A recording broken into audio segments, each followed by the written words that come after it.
Hey everyone, it's Mike Andes. I'm the founder of Augusta Lawn Care. We have over 150 locations around the world, but today I travel to a landscaping company that is really struggling. I'm trying to get this fixed so I can spend more time with the kids. I mean, I feel like they're just growing up without me right now. They're charging as low as $35 per hour to do lawn care and landscaping services, and they're not making a lot of profit. We are 30% underpriced. Furthermore, while I'm in the coaching meeting with the owner, someone is actively leaving the business, trashing the name of the company, threatening him with a lawsuit. How savage do you want to get with fixing this? Because we can fix it, but it'll be really tough. It gets pretty dramatic. Now, this is an extended version coaching from a turnaround show that I did just a few months ago. If you want to see the whole turnaround, click below. But this is the extended cut, the entire version of the coaching that I had with the owner. And I think it's super eye-opening in terms of what to do next in a business that's really, really flatlined, has a lot of debt, hundreds of thousands of dollars worth of debt. How do we turn this business around? This is the extended coaching tape. Let's go ahead and roll it. I have franchisees relatively close. So I know what they're charging. Like, there's a market for a higher price. The difference though is going to be the fact that like not having a website that appears the value is much, much higher. And like sharing the story of Faith Lawn and like all of that is what gets you the customer that is willing to pay that premium price. And at 60 to 70% close ratio, I know there's room to be able to raise prices. And yes, less people will accept. But right now, we literally let someone go this morning. Like we're reducing capacity. I'm assuming if we're booked out that far, like we're maxing out crews, we're maxing out trucks. It's like when we're at capacity, we should be raising prices. And if we're not confident that we can do it to our existing customers, because I agree, they purchase at the value proposition that they purchased at, which is like a company that doesn't have a website, they heard it from so-and-so, they said they're doing a great job, said they're cheap. Great, let's go with them. But if we change the value proposition and then go get new customers at a higher price, we can become profitable. Like at $50 an hour on mowing, we will never make money. Especially if our base is $20 an hour. Like at $20 an hour, like with the rule of 25%, which is I don't want to be paying more than 25% of what I'm charging the customer to my employee. That means I gotta be at least at 80. If I'm paying them 20, I gotta be at least at 80. Ideally more like 85 or 90. And like that's unheard of. Well, then it's a matter of like, remember that that's a function of time, which means if you make your crew more efficient, you don't actually have to raise the price. You just have to make them more efficient, right? And so then it becomes like, okay, is there a cultural efficiency type thing that we can attack? Because then all of a sudden they can make more per hour without raising prices, right? Yeah, I mean, as far as like mowing routes go, we're already mowing, we don't have any neighborhoods with less than like 5 or 6 houses. Most of our neighborhoods, we're mowing 30, 40 houses in one neighborhood. Yeah. So we have very good route density. Mm-hmm. And I think a lot of the people that were making it inefficient are gone. So I'm hoping that efficiency will definitely go up. Mm-hmm. Especially now that the grass is kind of slowing down a little bit. I think our efficiency will definitely go up. Mm-hmm. Yeah, like I'm just concerned by the fact that right now, like just based on the numbers you're sharing with me, like almost like more than 50% of our revenue is going out the door to just wages for the frontline team only. And then you have a very cost heavy with materials. So let's just say, I'm just going to guess 20% or so is materials, 50% in wages, like generously, it's probably more like 55 or 60%. Like 80% of our revenue is going out the door to COGS, cost of goods sold. There's no room for profit. Because the other 20% has to cover overhead, admin costs, fuel, insurance, shop space, and everything else. Yeah, no, I feel that. Yeah. Definitely the pinch, and that's probably where a good analysis. Yeah. Like the challenging part when you have so much debt is it's hard to be like if you had no debt, I'd be like, look, let's not do 1.5, let's not do 1.6, let's do $1 million, but make it very profitable. And we're going to shed 30% of customers by raising prices. And we're going to immediately cut out the services that we know aren't profitable. And we're going to immediately cut out but when you have that much debt, you need a lot of revenue just to cover the debt service. Yeah, I worry too, like if you were to raise prices too much, you're going to lose the cash flow to cover payments and things like that. Mm-hmm. So I don't know if we try to sell our way out of it. We try to pick up new accounts at higher rates. Yep. And try to go that way with it. Mm-hmm. I mean, I also feel like our Christmas light business is always, digging out the lawn and landscaping. Yeah. And we've started with some of our Christmas light work, so that's going to help us for the rest of the year. Yeah. So I mean that's a blessing, but yeah. I always say I would love just to do the Christmas light business because we're super profitable on that end. but we have this chain to the debt. We can't get away from, if I could figure out how to make the debt go away, I'd probably sell off the lawns and the snow and the hardscaping, and I have enough work to do just Christmas lights with myself and a couple other guys and make a pretty comfortable living. Well, that could be the long-term strategy, though, right? And so it's like, okay, as we know, over the next 3 to 5 years, there's going to be trucks break down and that we have to get rid of. We're not going to buy new ones. We also know that there's natural turn of team members that people are going to leave, usually the ones that are your lowest performers. So capacity naturally decays unless we prop it up with debt and buying more stuff. And so we could just have the longer term vision of this instead of this being like, hey, this is like a 2-month turnaround, being like, hey, this is a 3 to 5 year process of moving the business model from services we don't want that are low margin to different services that we do want. And we're going to facilitate that by when trucks go down, we're not buying new ones. Like we're going to pay off everything over 3 to 5 years. And as we do that, raise prices and move towards the services that we want. But I'm more concerned about just like the mental, like it's tough, dude. Like every week of just like not having payroll is killer. Yeah, I mean, we do bi-weekly payroll, and it's like, it'll go really well. We get a bunch of money in, it goes really well, but then we're paying material, paying fuel, paying just all the bills, and it's like by the time payroll comes around again, it's just like, crap. Yeah. We're scrambling again, calling people that are, the most, far out, and hey, haven't got a check, please come by and grab a check, and, it's Dawn's seen it. It's always a scramble. Yeah. Okay, so I think we can come up with a plan for like long term, right? We can come up with that. I want to think more short term, like what do we do to get out like some of the short term pain?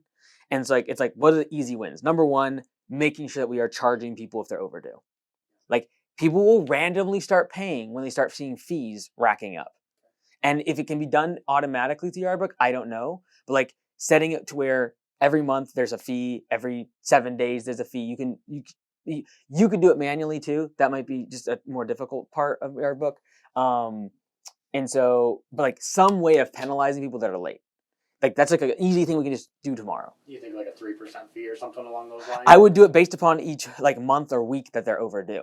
Right? Like right now, if you just collected 1% a month, you're basically staying with the cost of capital. Like your debt payments, 9, 10, 12%. And so even if it was like, hey, at the end of each month, we're just going to take everyone that's due and we're going to add the fee, that would be the more manual way of doing it. And then if you can do it automated through Yardbook, great, right? Where just like there's a percentage fee that just keeps racking up and they see the bill and then the automation is sending them the email again, being like, hey, you're now overdue and there's fees being added. And then you can actually tag that into when you're trying to follow up before that, being like, hey, I don't want to charge you fees. Please pay, right? So there's like a short win. Based on what you said, you don't have open book management. Like you're not sharing numbers with the team at all. Some of my main guys kind of know what's going on. Okay. So they know that it's a struggle. Yep. So and then. What's the extent that they know? They just know it's tight usually. Yeah, they just know it's tight. Okay. So if they, hey, hold off, we're buying, don't buy that today. Let's wait a couple days and we'll get it in a couple days or something like that. Yeah. So I mean, I've been pretty open with like Brandon and Eric. They know quite a bit, what's going on. Mm-hmm. So and then Eric will scold me if I go buy a new truck or something like that. And he's like, dude, like maybe we should get a used truck next time. But I always go back to on all the used stuff we bought. We've just had tons of issues with. Yeah. And I'm not a mechanic and. The shop down the street, like I said, they're taking, 30, 40 grand a year in repairs. Yeah. So it's just like, it seems like every time I turn around, you're putting 5 to 10 grand into a truck. And that's just, maybe we just got done putting 10 grand into bucket trucks last week. So now it's just like, okay, well now we got plants to buy and we have payroll to do and we're. Is the bucket trucks for the Christmas lights? Yeah. So we have 2, the bucket trucks are just so darn expensive. I mean. What are they, 100 grand? They're new ones like 140. So we bought a 2011 3 years ago, and it's 60 grand still for a used truck. Yeah. And it's just they're constantly needing something. Oh yeah. And we have an older like a 99 as well, and we just put an engine and trans in that one last year. Mm-hmm. So I'm hoping now that we've done that, that'll be good to go for a little while. Mm-hmm. But it's just they're expensive trucks to own. Yeah. But I mean the profit margins on the Christmas lights we're at $150 man hour on Christmas lights. Mm-hmm. So I mean, we can go out and do 4 or 5 grand in a day, and it's a pretty easy day. Mm-hmm. And how far are you booked out with the projects right now? Projects we're booked through the end of the year, so we're booked through probably October 1st, and I'll probably try to grab one or two more projects for October and November. Okay. And then you already know like there's gonna be snow and stuff like that, so you just kind of take those off. You try to. Okay. I mean, we don't book any hardscape past December 1st because we like to think that we're gonna have snow. But, So we're almost 6 months booked out. Yep. And then like last year we didn't have any snow, so that was another contributing factor going into the spring. We only did about $100,000 in snow, and normally we do close to 300 in snow. Got it. So that was kind of coming off of last winter was tough too. Normally we have some money in the bank to kind of to roll into spring. That's Christmas lights and snow are our two more profitable services. Okay. But to be able to get into like last year we didn't have any snow, so it was a rough year. Yeah. But I always used to say, man, winters are always tough. There's no income, but the last since we've been doing commercial snow, it's like we're always sitting pretty good all winter. Yeah. And it's like, all right, we got money in the bank. We'll have 40, 50, 60 grand coming into spring, and it's like cool. But then that kind of gives us that bump in the spring, and then it just dwindles and dwindles and dwindles, and yeah. And then by July or August, you're just like, well, crap, like we were just living on snow money, and Yeah. and now like we come into spring without snow money, and now it's just been a struggle from the beginning. Right.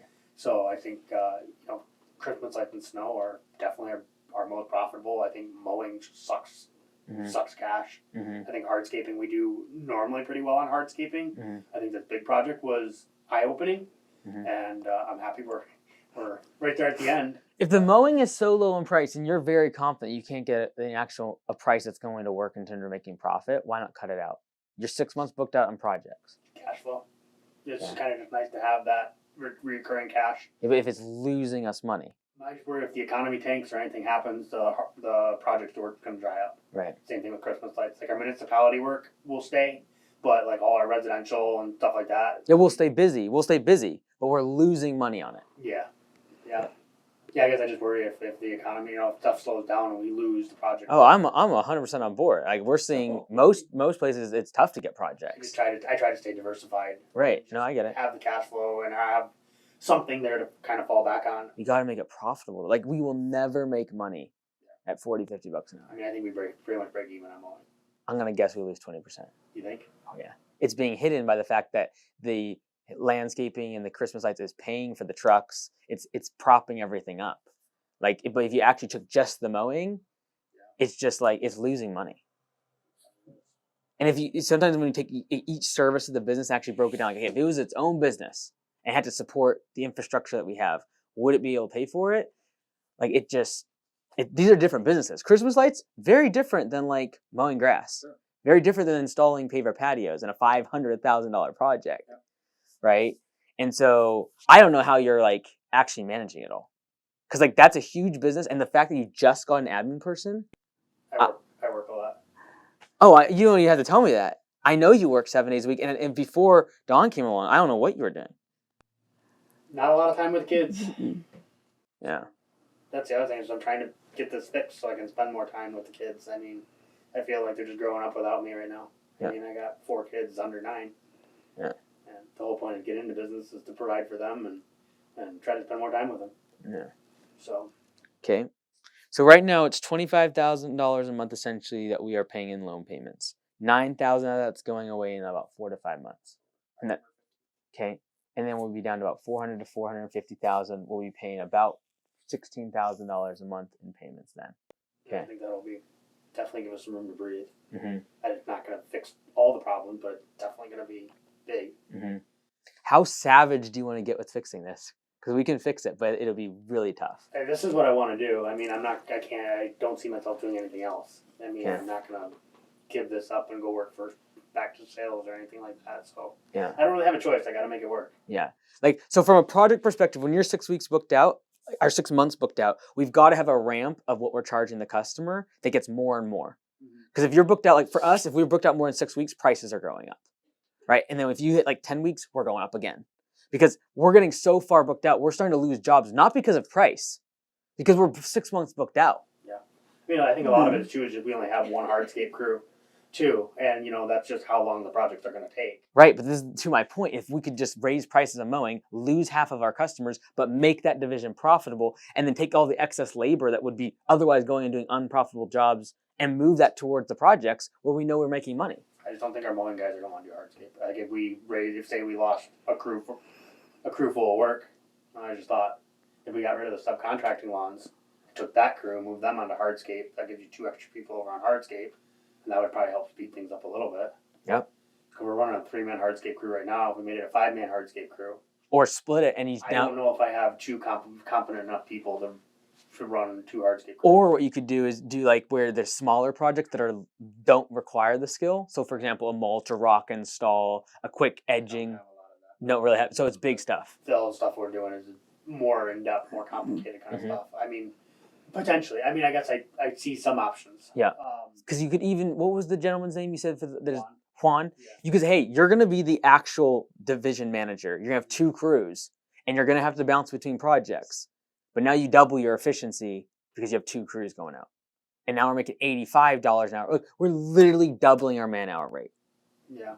And if you don't believe that's possible via mowing, I think it's possible. Then I worry about too, like as far as like equipment. Like hardscape requires a lot of larger equipment and things like that, where we only have 1 skid steer and things like that. but now you're going to have someone like a project manager that can juggle, right? So like you're going to have your assets on a whiteboard. Okay, this project requires a skid steer for these 3 days. Then I'm going to move it to this other one for 2 days. And you have someone that actually is doing that. Because right now you're juggling it all in your brain. Yeah.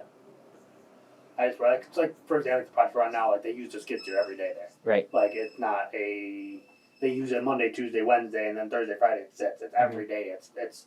I mean, I'm pretty good on maximizing my equipment use. Yep. So I just worry. I mean, I guess renting another machine would be an option too. You could rent a machine until, or something like that, or. But we're also making the assumption here that we've raised prices so much on our mowing that we lost so much of the mowing clients that we had to do this. Yeah. And I think by raising the prices on mowing, yes, you're going to lose people. I also think that if you had a website that has great branding, your new customers coming in will not balk at the new price. Yes, your close ratio might go down to 40%. But I guarantee you that you could have a 30 or 40% close ratio. It's going to seem like everyone's saying no because it's half of what you're getting right now in terms of close ratio. But of course, you're going to have a great close ratio when you're charging $40, $50 an hour. But as far as like raising prices again, we literally just raised prices last week. Like you sent out another email like this week or next week, like, hey, by the way, we're raising them again. Well, I would probably just do all my new incoming mowing customers. I just have the price, and it's going to be like, we're not closing very many. Natural churn could burn through all your existing ones. They're going to go out, and then next spring, okay, now we're going to make the cut.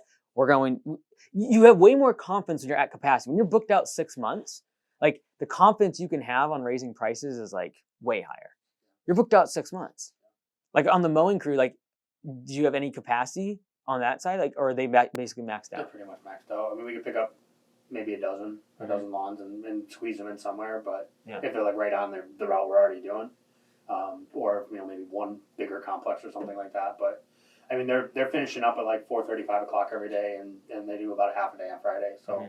There's a little bit of room, but they're pretty maxed out. So right now, we just said, okay, we are going to, first off, get rid of these subcontractor ones that we're not making any money on anyways. Like just cut those out of the picture.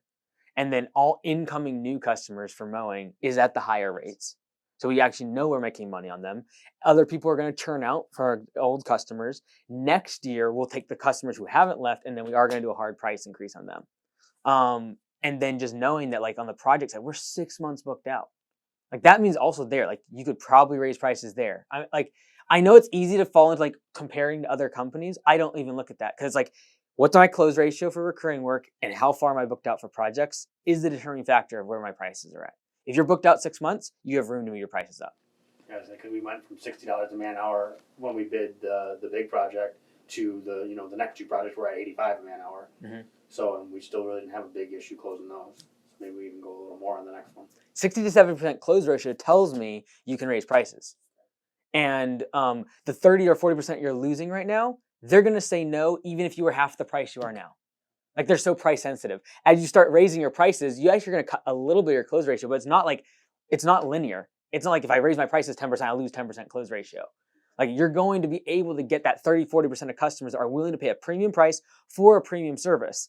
I do believe having the website and the social media presence helps present the image and the brand of a premium service. I have noticed, I've been running into that a little bit this spring when I was bidding commercial mowing work, that they're like, whoa, you don't have a website, like who are you, like what are you doing, like, and yeah. It's your storefront. It's like if you go to a store, like, it might be like amazing, or a restaurant, but if the outside is like everything's fallen down. You don't really tell is that the right, there's no logo, there's no sign. Like, how do we even get in there, right? Yeah, I definitely need to get a website going. Yeah.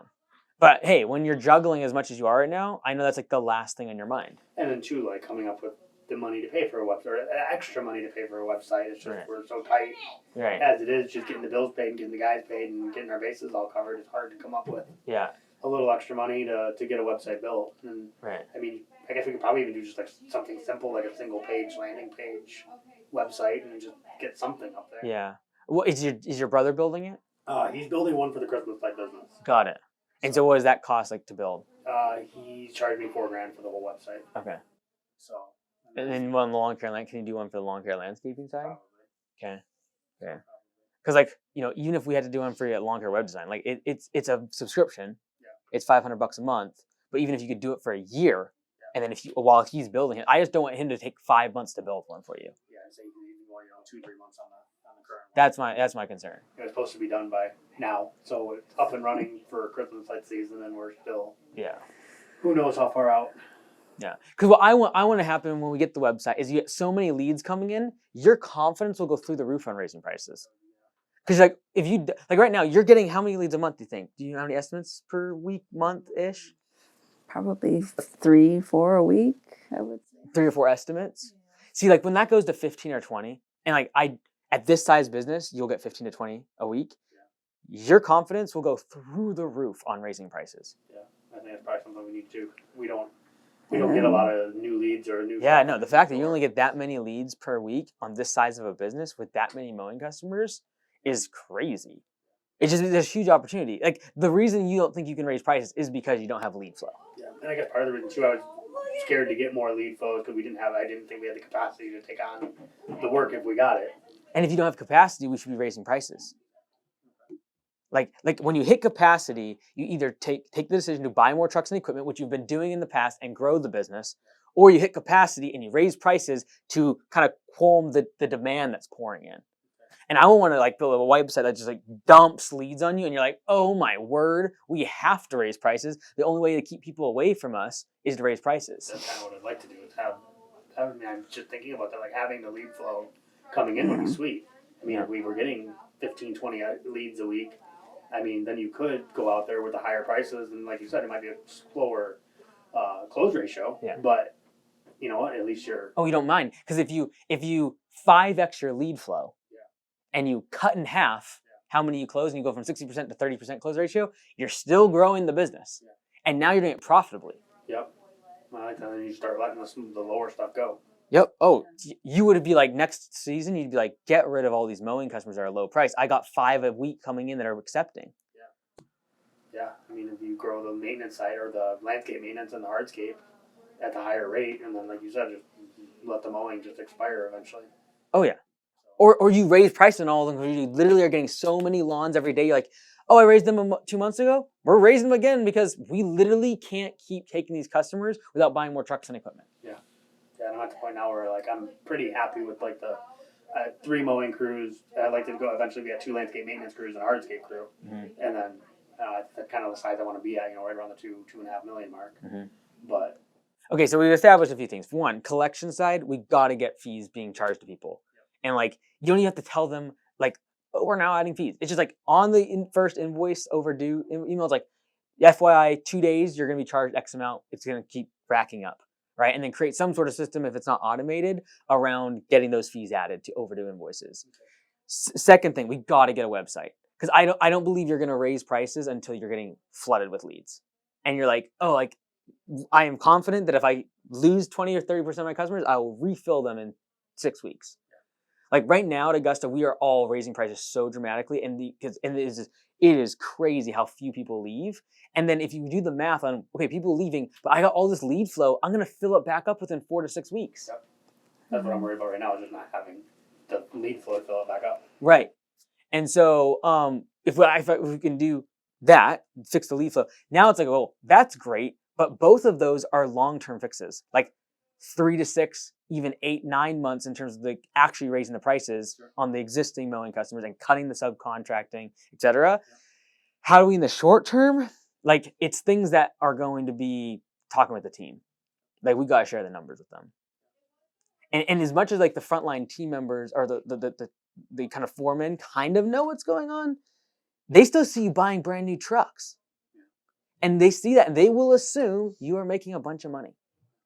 And so it throws them through a mind spin where like, he wouldn't buy the materials for us yesterday and asked us to push that off. But yeah, he bought a brand new dump truck we're not using.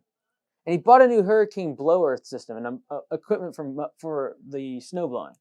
Like, they will find evidence to think that you're just loaded with money, unless we tell them otherwise, right? And then how I would take this too, like when I hear an owner, and I've done the same thing, buy equipment and it's not used by the crew, that's a lack of communication. Because the only reason you're buying the equipment is for them, and then they don't use it. Just trying to make their lives easier. So there's a breakdown of communication there, right? Because like you're doing something good, trying to help them. They are like, we don't even want it. And that comes at the detriment of the business. I'm probably the other thing too is trying to get out there and give them some hands-on training with the equipment, but just for me to get time to get out. Like, I would love to get out in the field and help them be like, hey, I've used this in the past. This is how you use it. This is how it should be used. And then showing them how it, at least in my mind, how it should be used. But I've got time to go buy it, and then they here use this, but then... You know what solves this is more money. Because more money is going to allow us to pay these head foremen, and they train people. You're doing a $1.5 million business. You're still playing manager. Like, once you get over $800,000 in annual revenue, you switch from manager to architect. And like, architect thinks about strategic things in the business, the fees, the website, getting more leads, driving more sales, getting the big contracts, closing these big deals. They're not thinking about like, how are we doing invoicing and like making sure the crew sheets are printed out every morning. And like, those are all manager things. And you're going to like drive yourself to the ground in every way trying to keep doing that at this size of business. The other issue I've had too with the crews is most of the guys who are managerish have been with me since they've seen me out in the field mowing every day. Yep. And then like, oh, what are you doing? Sitting in the air conditioning, spinning in your chair all day? Yeah. So it's just like trying to get them to be like, hey, like I'm trying to do this for the better or the good. No, I'm not sitting in the office spinning in my chair every day. Yeah. And you feel bad. And so you work the crazy hours to prove, hey, like, okay, so this doesn't change. Like, every level of business is going to happen. I'm going through this right now, right? And that is like, people are used to seeing me being more managerial. They're used to me having more contact with me. And now I'm putting layers between me and them. I'm saying no to meetings. I'm firing people that like, they do not have the skill, experience, or the desire to grow with us. That's not fun. But if they cannot see that I am not supposed to be their manager and I'm supposed to be the leader and the architect of the business, they gotta go. And that's not fun, especially if we've been around for a long time. They're not bad people. They just didn't stay up with the growth of the business. And they're hard workers out in the field too. Right. I mean, they go out, they do their job, they get everything done. It's just they don't like change and they don't like grow. And then that's when it comes down to what can we do about it? Because we can put blame on them not being able to change, but if we haven't communicated what's going on in the business and then them understand what you do every single day, they're going to assume you're buying a bunch of equipment, you have a bunch of money, and you sit in an air-conditioned office all day long. Unless we actually share what's going on. When I've tried to do that in the past, and they're like, well, why are we trying to grow? Things are fine just the way they are. Like, why are you growing? We should be becoming more profitable. And your response? I mean, it's just like, well, we're just trying. I don't know. I just haven't had a good one, honestly. Mm-hmm. I'll answer it. You're a good person. You want to keep them busy. Yeah. And you don't want to lay anyone off. Yeah. And so you're literally taking on lower paying work so that they can keep their job.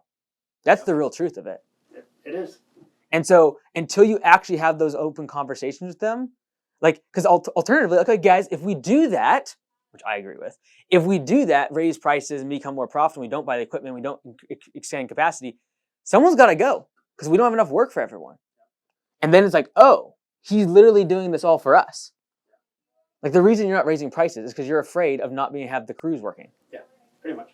Yeah, running out of work, not being able to make the payments, and not being able to. They don't know that. Like, I'd sit down the entire team, not just the head leaders. Because, like, you can affect the leaders, but then they've got to have the skills to disseminate that information to frontline team members. And most people don't have those skills. And so I would sit the whole team down and just show it all. Like, I guarantee you all of them don't know about $500,000 of debt. They don't know what $25,000 a month in payments looks like. And I would tie their incentives somehow to that debt. Like, one of our owners, when he joined Augusta, he had $150,000 in debt. They'd put a thermometer up on the wall, And they just started paying that thing down. And when it got to zero, it was like, hey, we're instituting profit sharing. Everyone's getting a piece of the company, and we're going all in together. And like that was their rallying cry. But like no, everyone's shocked all of a sudden. It's like, whoa. For frontline team members say you have $500,000 in debt, they'll be so freaked out for you. Like, you need to share some of the stress you're going through right now. Right now, you're just bottling up and you're taking it all on yourself, and it's going to cripple you. I think it already has. Yeah. Oh, yeah. Like, man, I would share it. You need 12 team members out in the field every day thinking about that, and one or two of them are going to leave because they think that their job is insecure, and then what's going to do, right? Reduce capacity, and now everyone's got to work overtime. So what we're going to do? We're going to raise prices. Like there's work right now we are losing money on. We need to get rid of it. And it doesn't matter. It's like, well, we lose it when the guys don't work. I think you're going to lose a couple guys anyways when you bring the new regime in. It's what happens when you're like, this is how things are going to roll. This is how things got to change. This is what's going on now. We're sharing the numbers. If you don't like the fact that we're that much in debt, I understand that you are apprehensive to that. I understand you might feel like the job's insecure. I want to be open and transparent of where we're at, and here's what we're doing to change. Yep. Okay. Yeah, you're not wrong. And so, there's some things that we can change. The fees on the invoices, getting the website to get the leads. And then the third thing is like, we must talk to the team and we must share this burden. Like you are literally just taking all the bullets for the team, and that's all fine and good until you go down, and then they're all going to lose their jobs anyways.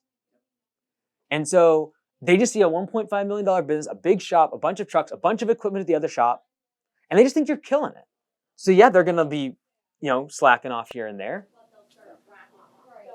Yep. And the other, previous years we've had issues we couldn't find people, so we weren't getting rid of people. And now that we're having much better luck finding people, we're starting to cycle through some of the underperformers and, just the lazy people, if you will. If one or two of them leave after that meeting, I guarantee you won't have to hire any more people. The efficiency will just raise. Because all of a sudden they are going to start thinking like, okay, either we're all coming together, and like the underdog mentality, like, okay, we're all doing this together. I'm going to show up a little earlier. I'm going to put the extra time. I'm going to push a little harder because I've got to actually make sure this works. Sure. And outlay, like, hey, right now we're paying $25,000. It's going to drop down to $16,000 in October. We're really trying to raise prices. Here's what I'm trying to work on to fix this. I'm working like 7 days a week trying to make this work. I got $10,000 in the bank, and there's $28,000 worth of payroll this week. Like, just open it up.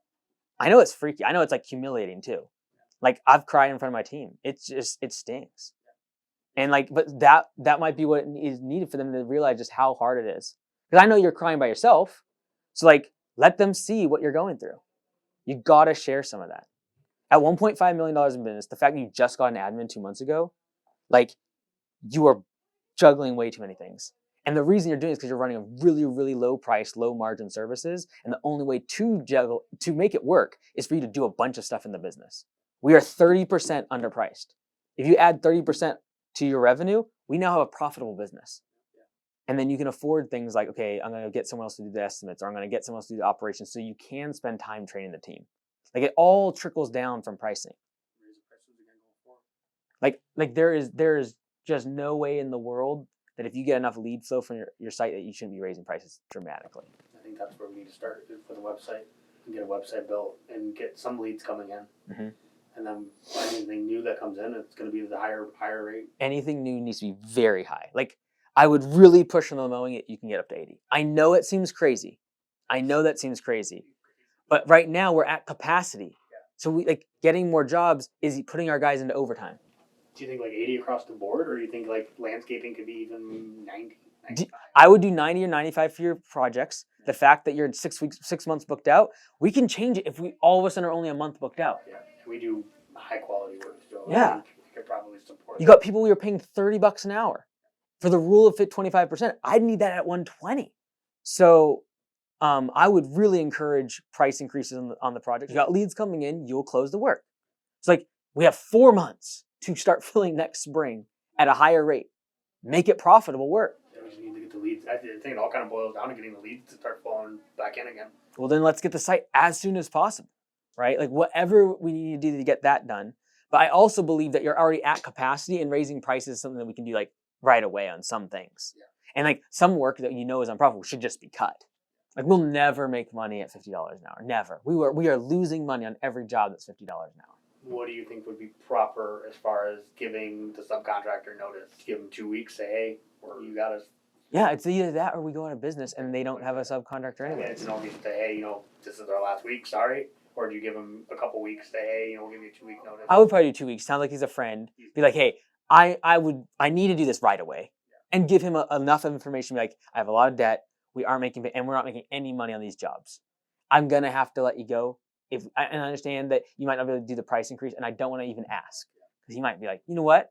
I'll just give you all the money. I just don't want to take care of it. Like, that might happen, but let's just say it doesn't. Just give them the 2 weeks and get out of it. We're losing money on them, and then that capacity will go towards a crew that either going to help out on the projects and make twice as much per hour. Because like, to your point, even if you didn't do 2 separate crews, if you just put 1 or 2 of your mowing guys, because there's less work now, on the project crew, they would get trained up on a higher skill and they'd be making literally double per hour for the company. And we have a 6-month backlog to work through. Do you think it would be smart to sell off those mowers that are being used for that third crew and use that money to pay down some of the debt? Sure. I can't get rid of the truck because we use it in the winter for snow, but there's a couple mowers, a trailer, some handheld equipment. Yeah, if we're at capacity, just know you're reducing capacity. So you're going to have to then, when you restart selling more jobs. It seems like do we just hang on to the equipment for next year? Because I probably would like to be back at 3 crews. Right. So do we just hang on to the equipment knowing that we're going to need it next year, or do you get rid of it, but then it's going to have to be replaced next year? Well, it just depends, like, how much of a hit are you taking on the equipment too, right? Like if you think, okay, I do want to grow back to this capacity, I'm going to temporarily move them over to the hardscaping crew because I have 6-month backlog and it's highly profitable work. And then next spring, I'll have the website running. I'll have Google reviews stacked up. So I'll be getting leads. I'll fill the mowing up with profitable customers and I can move them back. That's fine. Don't overthink that part. Like whether you keep the mower or not, I don't really care. Like I would rather be running a $1.2 million business but be 20% profitable than running a $1.6, $1.7 million business that's 2 or 3% profitable, right? Because that's literally what we're doing right now, and that's why like the cash flow it's so brutal because you're running a 2 to 3% margin business. And personally, if you hired someone to do half of your work, you'd be now negative. And so the only way to make it work is to work 80 to 100 hours a week, and I know exactly what that feels like. I was there, man. It's brutal. And there's no evidence of success. It's like, why am I doing this? Just grinding and grinding and grinding, and it's just like, what do you even have to show for it? I mean, you got some assets, but... Yeah, but the problem is that what we as owners then do is just we just keep working harder and harder, and eventually that does give. And you've done it for so long, and I did it for so long, it's like, no, I can keep pushing. Eventually, and it's like, no, we're going more into debt, we're less profitable, and it's not like things are getting cheaper. No, I feel like what we have raised prices barely kept up with inflation. Yeah. Okay. From your end, I know it's only been a couple months, but like, what's like your perspective from the admin side? Pretty much everything that Alex has said. It's we got to get some leads and prices got to go up, which is hard because there are a lot of smaller landscape companies around here that are just like undercutting a lot. So, but then the customer's going to get what they pay for. Right. So we only had one person cancel when we did our price increase last Like that is the determining factor of your prices. Yeah. It is not what a going rate is in the area. Like if you have good customers that came from referrals, they're going to be way more sticky. How many customers do you have? Like for mowing that you raise prices on? That we raise prices on? Probably 100, 200. I don't even know how many months. It's 150-ish? Yeah. Yeah, probably about 150-ish. We had less than a 1% churn and we increased prices by 40%. Ladies and gentlemen, like Exhibit A and B and C, like you just took a service that's definitely unprofitable, raised prices by 40% and lost less than 1% of your customers. In one day, you get a lead and pay a cut. You just refilled everyone that left. And this is why I like mowing so much and maintenance in general. It is way more sticky of a service than you think. But you're comparing yourself to Joe Blow down the street that'll do it for $25. He doesn't have an office person. He doesn't have new trucks that he keeps recycling. He doesn't have a shop space. He doesn't have insurance. And the customers know that. And they're just thrilled that you're willing to be price competitive with that person. But they see the value. They didn't leave. He raised prices by like 40%. I guess I've always just been scared to that I would just lose all the customers if we kept raising prices or not be able to replace them, or I don't know, you gotta get to this point where you got so much expense and debt of running the business that it's just like, well, shit, if I raise prices and everyone leaves, like what happens? So Then you're at zero. yes. And zero is better than negative. Yes. And it is more challenging with the debt, Yes. right? Because you know you have to make the certain amounts of payments on that. But you can do price raise in a controlled manner, right? So for example, next spring, or hey, just saying, you only lost one customer. If you did it now, you could do it in segments. Hey, we're only going to do 30 customers and see what happens. Okay, we lost 2 out of 30. Okay, 6%, not bad. Let's do the next 30. Okay, great. That same we lost a couple more customers. Okay, great. Let's do the rest of them. I heard about people's mindsets. Like if I got a price increase and then 3 weeks later I got another price increase, I'd be like, oh, this guy's off his rockers, and I probably go for the reason of just 2 price increases, not really depending what he raised the price to, just for the fact of why does this guy keep raising prices? I agree. So I agree. I want to get you at capacity and so many leads coming in to where you don't care. I think You need to get rid of them. I would feel a lot more comfortable once we have the lead flow. Right. Like if we had decent lead flow, we're getting. I mean, if you think we can get 15 in leads a day, I mean, that would be just awesome. Yeah. Like I've never. Well, even if we get 15 a week. Even if we get 15 a week. Yeah. Because right now, if we're only getting 5, 6 a week, Yeah. we triple our lead flow. Yeah. Which at this size business, I'm just telling you, like it. Yeah, you're gonna get 15 a lead. Like it's, and then if you're like, hey, I don't want to be doing mowing prices. Like, do you do mowing over the phone right now? I do. Yeah, Okay. there's a few. So normally she takes the call, gets all their information, and passes it on to me, and then I pull it up on Google Earth and take a look at it. In most of the neighborhoods, we really only try to take lawns in neighborhoods we're already mowing in, Yeah. or within a couple mile radius of the shop. So once I know pretty well what the yards are. And right now, that works when you only have several a week. When you have everything several a day, you will have to create a system I would say, for her to be able to do it over the phone, pull it up, measure it real quick, and give them a price, right? So a lot of the things that you're doing right now, like printing off the sheets, doing estimates yourself, like that whole extra step, is simply because you're just juggling everything. You got to be able to step back as an architect and say, okay, how do I create a system for this? Instead of just like doing more yourself. And that's what I've struggled with too. It's like creating systems of like I've never run a business. This is the biggest I've ever built a business to. Yeah. And like, okay, what do I let other people do, or what should I be doing, and then what do I have other people do? Because like I don't know. I've always thought like, well, I need to be the one driving the sale because it's my business. I need to be on top of it and kind of know what's going on. I've never like when we took on the hardscaping work. I do have a sales guy that does just hardscaping. Mm-hmm. So Dawn gets the leads, gets their information, and then sends it over to Jim. And then Jim meets with the customers, does all the designs, and then kicks me the design, and I put the numbers on it. But I mean, like on the simpler stuff, like mowing, for example, there's no reason why Dawn couldn't be going on Google Maps or Google Earth. And once she starts getting an idea of how long things take, she can price on it. Mm-hmm. Or I mean, if it's easier for her to be like, hey, how long would this take? And I could be like, oh, 15 minutes, and then she could throw a price on it. 100%. So, and I've heard there's even software that you can do that where like she can like map the lawn and it'll like help calculate the price. Yep. Which I've never gotten into either.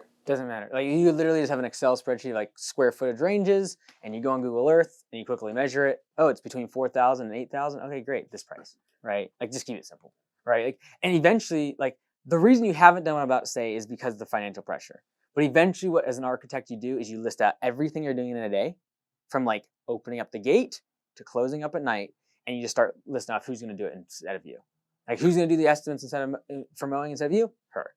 Okay, well, what do I need to do to make that work? I need to have an Excel spreadsheet with approximate square footage ranges and the prices. Boom. Take that off the list. Okay, what's the next thing? You're running materials around. Like, who can do that for you? We switched this year mainly having pretty much everything. Right. So now I'm not going to the nursery. Or I've started having the foreman, like in the morning, they left here, they went to the nursery to pick up plants, and then they went. Yeah. But you just go through one thing at a time, whatever that is, right? To determine, like, that's how you determine what is the most valuable use of your time. And usually it is sales for an owner as things go on, but like everything else needs to be delegated. Okay, so we talked about the fees and invoices. That'll help a little bit with collections. We talked about getting the website up, and then we talked about talking to the team. Like that's going to be the kind of the morale hard part. So from your end, did you think like is you juggling like tons of stuff basically? Too over much. there? Yeah. Way too much. I mean, I've known you for what, 4, 5-ish years. Oh well. And he'd always come into where I was at before, and we'd talk. And, Get the materials and everything. Yeah. Cool. And I'm like, how do you do everything? Yeah. And then when I got over here, I was like, he really is doing everything. Yeah. So, like anything you've got, send it my way. Mm-hmm. You know, spreadsheets. I love my spreadsheets. So that you're saying that one, I'm like already visualizing. You know how I could make that happen. You could even just literally take 30 of the current lawns that you kind of are decently priced. You could literally just put it on a spreadsheet of like square footage and price, and you'll actually get a scatter plot of where your pricing should be at currently. You're like, well, how do I figure out the cost? Well, you have 150 data points of how much you're charging per square foot, or like on a plotted graph, right? That's how we did it originally. I was like, yes, I could follow my guys around and track them all day, or I could just look at what I'm currently charging versus the square footage and be like, okay, let's break these into 5 or 6 segments, right? And to be honest, like, so now we've actually gone away from that, and we just literally have 3 prices for mowing. It's literally like small, medium, and large. So I wouldn't overthink the square footages on prices. We literally have 3 prices now, right? So if you're like, okay, minimum is 42, okay, anywhere between, you know, this square footage and this square footage range, that's the small. Okay, what's medium, what's large? Just get the customer. Because like 1% of our customers are going to leave when we raise prices. That's crazy. So